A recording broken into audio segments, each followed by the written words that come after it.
Heyo everyone, welcome to the comprehensive Getting Started guide for the Moderne CLI.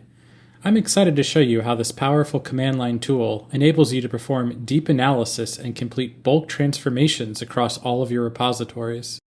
The Moderne CLI is part of the Moderne platform, designed for developers who need to analyze, update, and maintain code at scale. Whether you're upgrading frameworks across hundreds of repositories, finding security vulnerabilities, or discovering how APIs are used across your codebase, the CLI lets you do it all from your local machine. Before we dive into using the CLI, we need to do some one-time setup. Let's start by installing the CLI. Head on over to app.moderne.io and sign in. From the homepage, click on the question mark in the top right-hand corner of your screen. Then select the staging version of the Moderne CLI. All of the installation options are listed out here, but I would recommend using Homebrew or Chocolatey if possible. Once installed, verify it's working by typing mod into your terminal. You should see a list of available commands. With that working, we now need to connect to Moderne so that we can sync recipes and organizations. To do that, we will need to create an access token. From the Moderne home page, click on your profile in the top right-hand corner of your screen. Then select Account Settings. Then finally, Access Tokens. Enter a name for the token and give it an expiration date that makes sense for you. Then press Generate. After that, copy the command shown to your terminal and run it. For a better experience, let's enable auto-completion of the commands. Run source mod generate completion. Now, when you type mod config and hit tab, you'll see available subcommands. I'd recommend adding this to your shell profile so that it's always run whenever you start a terminal. Next, let's sync the recipe catalog. Run mod config recipes moderne sync. This command will download all available OpenRewrite recipes from Moderne to your local machine. Note that this can take a while depending on your computer and internet connection. With all of the recipes synced, let's now set up a directory to work in. Run makedir CLI workshop and then cd into it. This workspace will hold all of the repositories we will work with. To see a list of organizations available to us, let's run mod config moderne organization show.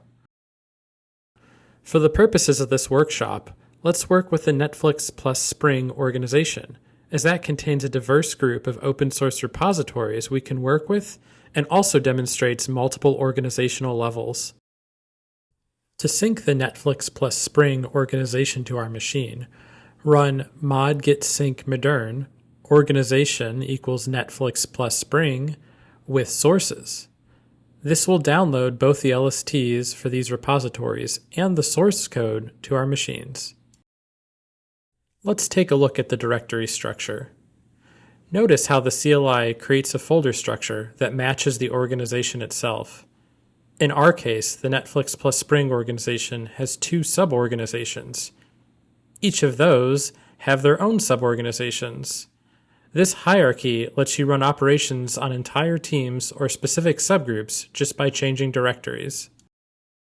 With all the setup done, let's run a recipe against all of these repositories at once.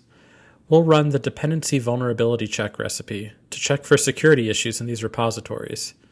This recipe analyzes your dependencies against the GitHub Security Advisory database and, by default, will upgrade both direct and transitive dependencies to their latest patch versions when vulnerabilities are found.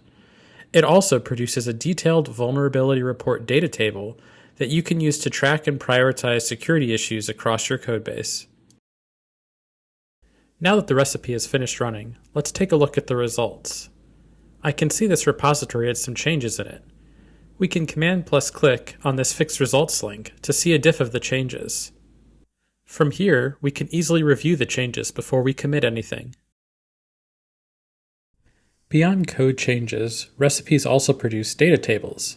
Data tables are structured reports that provide additional information about your code.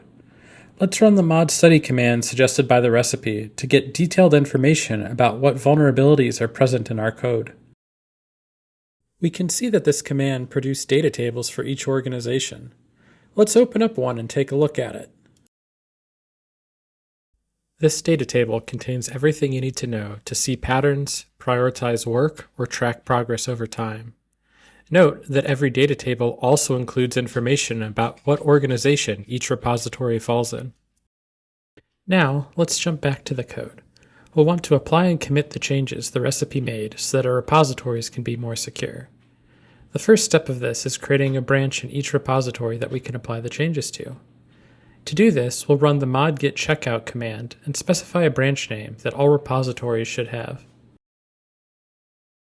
Next, let's apply the changes with the mod git apply command. After running this command, if you cd'd into any repository, you would now see the unstaged changes in them. At that point, you'd typically run your tests to ensure everything works as expected. The mod exec command can be really helpful to do this at scale. Once you're satisfied with the changes, stage them to be committed by running the mod git add command.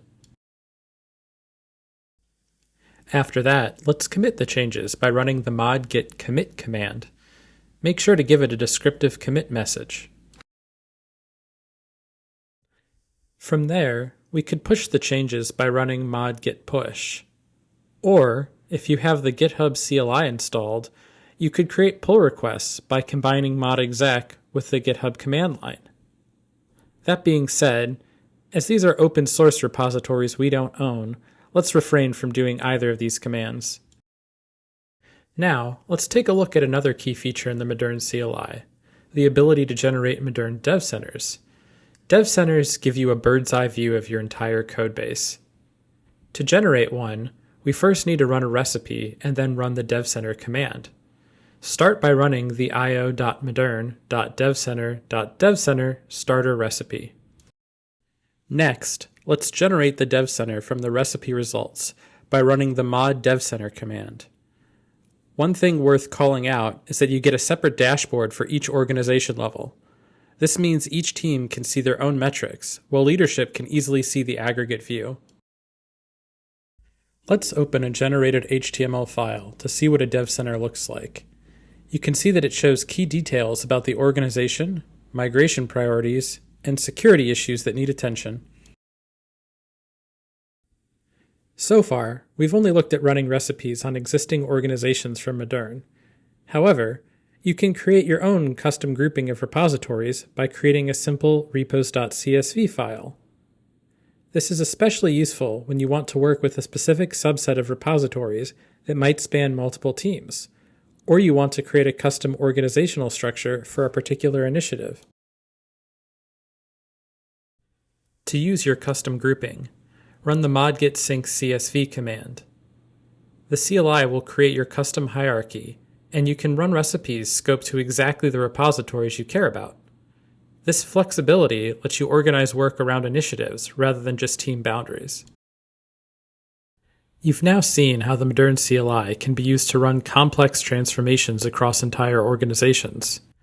The ability to work at this scale, with organizational awareness and comprehensive reporting, transforms how teams manage and modernize code. To learn more about the CLI, check out our documentation. Thanks for watching.